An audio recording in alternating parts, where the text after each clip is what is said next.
Republicans have to talk about it, Laura. And does that mean the H-1B visa thing will not be a big priority for your administration? Because if you want to raise wages for American workers, you can't flood the country with tens of thousands or hundreds of thousands of foreign workers. You also do have to bring in talent. When we have plenty of talented people here. No, you don't. We don't have talented people here? No, you don't have certain talents, and people have to learn. You can't take people off an unemployment line and say, I'm going to put you into a factory where we're going to make missiles, or I'm going to put How did we ever do it before? Well, I'll give you an example. How did we ever do it before? When you and I were growing up. 1960s and 70s, America was 90% white and American citizens. Indeed, as Tyler Oliveira notes, America landed on the moon 20 years before the H-1 program even existed. It only started in 1990. Don't give me this BS about Americans not having enough talent. Abolish the H-1B program and invest in American youth, not foreigners. And it's worth noting, by the way, every foreigner we're importing to do these things, they also had to be educated and trained. A lot of them were educated in American universities on student visas, taking the place of an American citizen. Why? Why are we doing this? How is this in America's interest? And then, of course, we have our own American-born Ben Shapiro. Praised the H-1B visa program on a show, affirming Trump's stance that there aren't enough qualified Americans to fill key sectors like tech. There are, in fact, certain positions in the United States that require a level of expertise that may not be reachable in the numbers that are currently being churned out by American universities. That is a shortcoming of our educational system, and it is a problem. And so you can say we should up our game. I agree. We should absolutely up our game educationally. But in the meantime, if you do not bring in the labor supply, particularly to tech will go find the labor supply. And so what you will end up with is an office that was employing 30 Americans and 3 H-1B visa people. If the costs grow too high, simply moving to another country where they hire 30 Indians. You have to be an idiot to believe that that's not checkable, right? We can cancel H-1B visas and then the Indians can't come here. And if companies attempt to export those jobs, we can prevent that too. We can tax that. We can tariff that. We can make that too costly. We can encourage American companies to invest in our educational system, which, by the way, is not as broken as all these liars tell us. These liars, and I'll circle back to this in a moment, these liars want us to believe that because on average, out of a nation of 340 million people, we have some shitty educational results, that means every American is a shitty student and doesn't know anything. That's a lie. And our ability to distinguish between good and shitty students, competent and incompetent people, it's easy, folks. You can, with a high degree of reliability, simply look at a student and be able to predict with a high degree of reliability whether or not they will be a good student or not. Not perfect reliability. And of course, every individual should be judged as an individual. But the predictive power of mere observation and academic success and competence is remarkable. I'll show that to you in just a moment. More Ben. And 0 Americans, right? This is the problem with the reason companies offshore is not because it's easy or fun to simply move your company somewhere else. It's because the labor cost becomes so prohibitive in the United States that companies move away. And you can try to tariff them back, but all that does is artificially raise the price on Americans. Again, we're talking about Americans who are employed, Americans who have jobs, Americans who are buying homes and goods and services, Americans who are not sending $140 billion a year out of our nation into India. Americans like that. Americans who now can afford to have children and the next generation of Americans. Americans who hold core Western principles of governance, free speech, Bill of Rights, George Washington, founding fathers. We could have a nation like that, Ben. It sounds like a horror. Why wouldn't we want to replace all of that? Affordability. There are trade-offs in economics. Autarky comes with the fun feeling that everybody in America is making American product. It comes with the very large downside that your products are economically inefficient, they don't work as well, and you're not globally competitive. Right? All policies have trade-offs. Except the ones you advocate, apparently, Ben. It is also better for the American people, broadly speaking, to bring in the best from other countries. Now, how do you determine the best? You can make, again, the case that the H-1B visa program is fatally flawed. It's not bringing in enough of the best. I will point out that many of our best founders in the United States are either Our best founders in the United States, listen to this. They're immigrants or the children of immigrants who came in on H-1B visas or who came in just generally without an H-1B visa through other forms of legal immigration as students. And the reality is that maybe our screening procedures should be different, but we need to see specifics on what the screening procedures you're applying are that would allow for there to be, for example, an Elon Musk American citizen creating tens of thousands of jobs. Elon Musk is not Indian. He's not third world. Elon Musk is a first worlder. Or the head of Google, Sundar Pichai, creating tens of thousands of jobs. The head of Google, Sundar Pichai, a founder? Or the head of Microsoft, Satya Nadella, creating tens of thousands of jobs. Okay, those guys, Ben, did not create anything.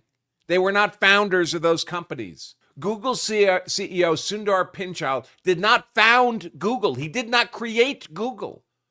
Google was founded by Americans, largely, in 1998, and entirely by first worlders. He did not join the company until 2004. He joined a company that was already established and successful. Microsoft CEO today, Satya Nadella, did not found Microsoft.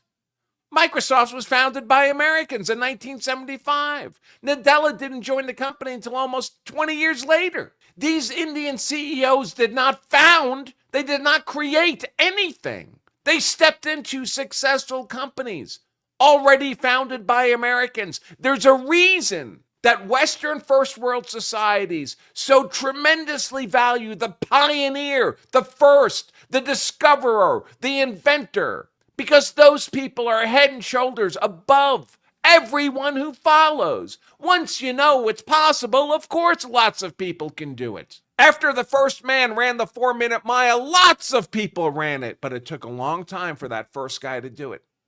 That's the pioneer. The people who step in afterwards are not the same class. And we have this problem, of course, of Indians who come to America and never truly become Americans. They remain Indian ethno-fascists. They can fake being an American, a genuine societal, cultural American for decades, but you scratch the skin and the ethno-fascist Indian comes out. And a classic example of this is Dinesh D'Souza, hyper Indian nationalist. He says, well, for MAGA sources, this is a sarcastic tone of voice, I learned that our students, American students, have zero attention span, can't do simple math, possess no critical reasoning skills, have serious behavioral issues, and are 3 to 4 years behind in cognitive development. Are these the best in the world, whiz kids who can ace any job? As if this represents the entirety of the American student population. As if this is every American. Every American has zero attention span, can't do simple math, doesn't possess critical reasoning skills.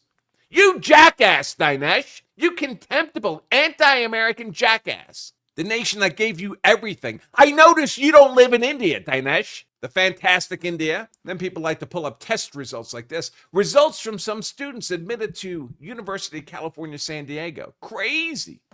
Grade level and percent of students answering correctly in red. And they even gave them donuts afterwards. These students were supposed to learn in this school. Just look at the first problem here. Can you see it? It says, fill in the box.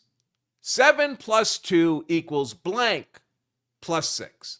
Is there anybody in this audience that can't solve that problem? 25% of students at University of California, San Diego could not solve that problem. It's a first grade math problem. But who are those 25% of students? Who are they?